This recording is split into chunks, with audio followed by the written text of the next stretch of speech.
আসসালামু আলাইকুম। চলে আসলাম আরেকটা রেসিপি নিয়ে। আজকে বানাবো কি ভুট্টার বড়া। এখানে ভুট্টা বেটে রাখছি, চাল বেটে রাখছি, এখানে জিরা, রসুন, লবণ, হলুদ মরিচের গুঁড়া, পেঁয়াজ কুচি, মরিচ কুচি, এগুলো এখন ভালোভাবে মেখে নেব। মাখার পরে ডালের বড়া বানাবো। আপনাদের কার কার এলাকায় ভুট্টার বড়া খাইছেন প্লিজ কমেন্টে জানাবেন।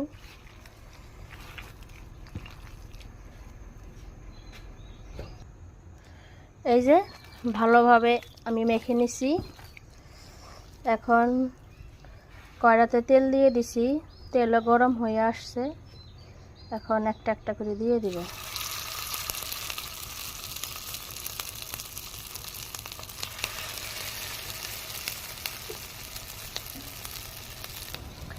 এই যে আমি সবগুলো দিয়ে দিছি।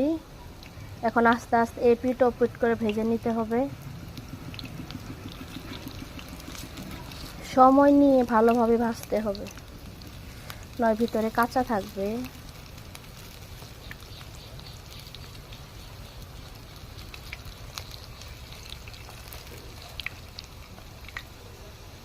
এই যে আমার ভাজা হয়ে আসতেছে প্রায়। একটু সময় নিয়ে ভাজলে হয় কি ভিতর থেকে মুচমুচে হয়ে আসবে আর খাইতেও একটু ভালো লাগবে। এই যে আমার ডালের বড়াগুলো হয়ে এসেছে, এখন এগুলো উঠিয়ে নেব।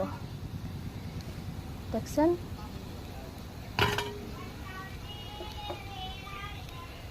এগুলো হয়ে আসছে। এখন হচ্ছে খাওয়ার পালা।